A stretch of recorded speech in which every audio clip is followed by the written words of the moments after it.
शेष कैसे हो आप सभी अच्छे होंगे। तो प्यारे बच्चों, आज हम लोग पढ़ेंगे कक्षा 8वीं सिविक्स यानी सामाजिक एवं राजनीतिक व्यवस्था पाठ्यपुस्तक के अंतर्गत अध्याय 3 के प्रश्न उत्तर। तो आशा करता हूँ कि आप सभी पेन और कॉपी साथ में लेके बैठे होंगे। मैं इन प्रश्नों के साथ बहुत सारी इम्पॉर्टेंट चीज़ें भी आप सभी को बताऊंगा, तो आपको उन चीज़ों को भी नोट करना है। प्रारंभ करते हैं। प्रथम प्रश्न कहता है, रिक्त स्थानों की पूर्ति कीजिए। भारतीय राष्ट्रीय कांग्रेस की स्थापना हुई थी। तो भारतीय राष्ट्रीय कांग्रेस की स्थापना 28 दिसंबर 1885 को हुई थी। अब यहाँ से हम लोग प्रारंभ करते हैं प्रश्न कि भारतीय राष्ट्रीय कांग्रेस की स्थापना कहाँ हुई थी। तो बच्चों आप लोग नोट कीजिए, भारतीय राष्ट्रीय कांग्रेस की स्थापना बम्बई में हुई थी। उस समय मुंबई को बम्बई बोला जाता था। और जगह विशेष पूछे तो इसकी जगह विशेष गोकुलदास तेजपाल संस्कृत कॉलेज, ग्वालियर टैंक मैदान, बम्बई में हुई थी। दूसरी बात यहाँ पे है कि इसमें कुल कितने सदस्य भाग लिए थे। तो इसमें कुल स्थापना के समय 72 सदस्य भाग लिए थे, जिसमें सबसे ज़्यादा सदस्य 38 सदस्य बम्बई के थे। ये आपको नोट करना है, ठीक है, नोट कीजिए। तीसरा प्रश्न, इसकी अध्यक्षता किसने की थी। तो इसकी अध्यक्षता रमेश चंद्र बनर्जी ने की थी। WC बनर्जी ने इसकी अध्यक्षता की थी। तीन चीज आपको आराम से नोट कर लेना है।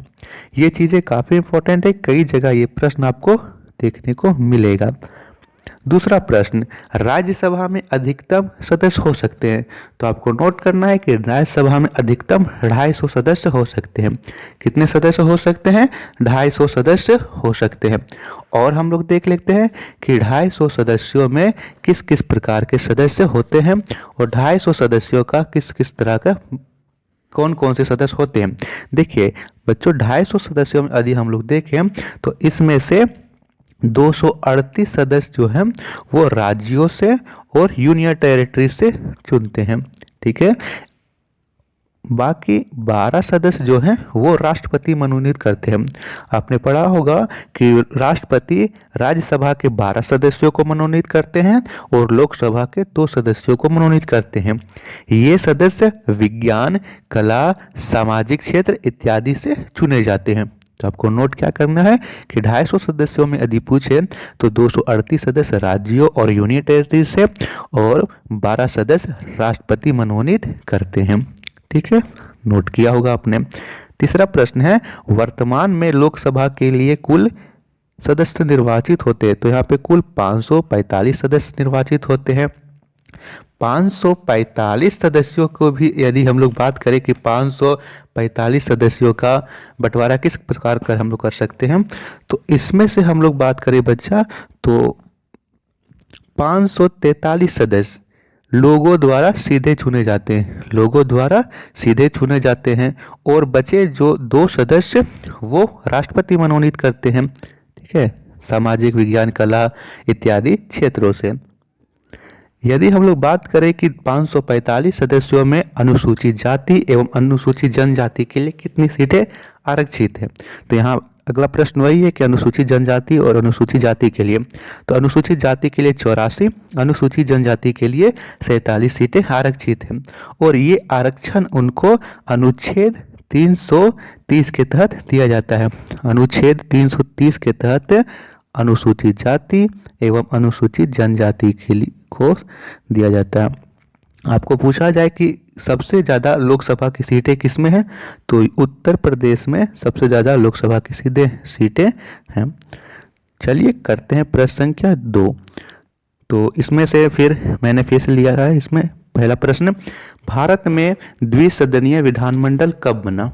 तो लिखेंगे 1919 ईस्वी में सुधार अधिनियम के अंतर्गत भारत में द्विसदनीय विधानमंडल अपनाया गया या बनाया गया। दूसरा प्रश्न, संयुक्त राज्य अमेरिका में कौन सी शासन प्रणाली है। तो यहाँ लिखेंगे बच्चा, संयुक्त राज्य अमेरिका में अध्यात्मक शासन प्रणाली है। वहाँ की कार्यपालिका का वास्तविक प्रधान राष्ट्रपति होता है, जो अप्रत्यक्ष रूप से जनता द्वारा 4 वर्ष के लिए चुना जाता है। यहाँ पे आप लोग को ध्यान देने की आवश्यकता है कि वास्तविक प्रधान, जैसे भारत का राष्ट्रपति कार्यपालिका का वास्तविक प्रधान नहीं होता है, यहाँ पर वास्तविक जो प्रधान है वो कौन होते हैं, वो प्रधानमंत्री होते हैं कार्यपालिका का। राष्ट्रपति केवल नाम मात्र का प्रधान होता है, वास्तविक शक्ति प्रधानमंत्री में ही निहित होती है, जबकि अमेरिका में वास्तविक कार्यपालिका शक्ति राष्ट्रपति में निहित होती है। ठीक है। प्रश्न संख्या 3, भारतीय संसद के तीनों अंगों के नाम लिखें। तो लिखेंगे भारतीय संसद के 3 अंग राष्ट्रपति, राज्यसभा और लोकसभा होते हैं। ये आपको लिखना है। प्रश्न संख्या 4, चौथा प्रश्न है 16वीं लोकसभा का चुनाव कब हुआ था। तो लिखेंगे 16वीं लोकसभा का चुनाव 2014 में हुआ था। ये आपको लिख लेना है, 16वीं लोकसभा का चुनाव 2014 में हुआ था। अगला प्रश्न है लोकप्रिय सदन किसे कहा जाता है। तो लोकप्रिय सदन हम लोग लोकसभा को कहते हैं। किसे कहते हैं बच्चा, लोकसभा को। पॉपुलर हाउस इसे ही कहा जाता है, या हाउस ऑफ पीपल भी इसी को कहा जाता है। करते हैं इसके बाद प्रश्न संख्या 6, राष्ट्रपति द्वारा लोकसभा में कितने सदस्यों को मनोनीत किया जाता है। तो राष्ट्रपति द्वारा लोकसभा में 2 सदस्यों को मनोनीत किया जाता है। और यदि राज्यसभा में बात करें तो राष्ट्रपति राज्यसभा में 12 सदस्यों को मनोनीत करते हैं। नोट कीजिए आप लोग। प्रश्न संख्या 7वां, संसदीय शासन प्रणाली के मुख्य लक्षण क्या हैं। हमने संसदीय शासन प्रणाली को क्यों अपनाया। इसमें लिखेंगे संसदीय शासन व्यवस्था के निम्न लक्षण हैं। इसमें कार्यपालिका और न्यायपालिका में घनिष्ठ संबंध होता है। दूसरा, संसदीय प्रणाली विधायिका के प्रति उत्तरदायी होती है। तीसरा, संसदीय प्रणाली में राज्य का मुखिया तथा सरकार का मुखिया अलग अलग व्यक्ति होते हैं। ये आपको लिख लेना है। 8वां प्रश्न, भारतीय संसद की संरचना एवं कार्यों का वर्णन करें। तो लिखेंगे भारतीय संसद का गठन अनुच्छेद 79 में किया गया है। संसद के 3 प्रमुख अंग राज्यसभा, लोकसभा तथा राष्ट्रपति होते हैं। क्या कार्य हैं, भारतीय संसद के निम्न कार्य हैं। पहला, कानून बनाना। दूसरा, वित्त पर नियंत्रण रखना। तीसरा, बजट बनाना तथा पास करना। चौथा, देश के आंतरिक व बाहरी मामलों की समीक्षा करना। इसके बाद है 9वां प्रश्न, भारतीय संसदीय शासन प्रणाली और अध्यक्षीय शासन प्रणाली में क्या अंतर है। तो सबसे पहले लिखेंगे संसदीय शासन प्रणाली। लिखेंगे लोकतंत्रात्मक शासन प्रणाली शासन व्यवस्था की वह प्रणाली जिसमें कार्यपालिका अपनी लोकतांत्रिक वैधता विधायिका के माध्यम से प्राप्त करती है और विधायिका के प्रति उत्तरदायी होती है। अर्थात कार्यपालिका और विधायिका एक दूसरे से परस्पर संबंधित होते हैं और भारतीय संसदीय व्यवस्था में नाम मात्र की कार्यपालिका होती है। ठीक है। प्लस इसमें है दूसरा, अध्यक्षीय शासन प्रणाली। तो इसमें लिखोगे इस प्रणाली में कार्यपालिका अपनी लोकतांत्रिक व्यवस्था के लिए विधायिका पर निर्भर नहीं रहती। राष्ट्रपति ही वास्तविक कार्यपालिका प्रमुख होता है। इस शासन प्रणाली में कार्यपालिका और विधायिका एक दूसरे से संबंधित नहीं होते हैं। ये आपको लिख लेना है। यहाँ पे एक और प्रश्न, इसमें 2 प्रश्न थे, इसमें रह गया है कि हमने संसदीय शासन प्रणाली को क्यों अपनाया है।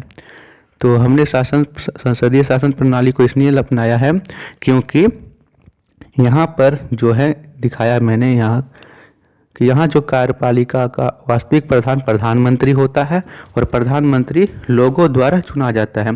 प्रत्येक 5 वर्ष में चुनाव होते हैं और हम यदि पसंद प्रधानमंत्री के कार्य अच्छे हैं तो हम उसे रखते हैं या फिर उसे हटा देते हैं। इसलिए हमने संसदीय शासन प्रणाली की इस व्यवस्था को अपनाया है। तो आई होप सो कि आपको पसंद आया होगा। किसी प्रश्न में डाउट हो कमेंट कर देना, वीडियो को लाइक से जरूर करना और भारत क्लासेस को सब्सक्राइब जरूर करना। Thank you.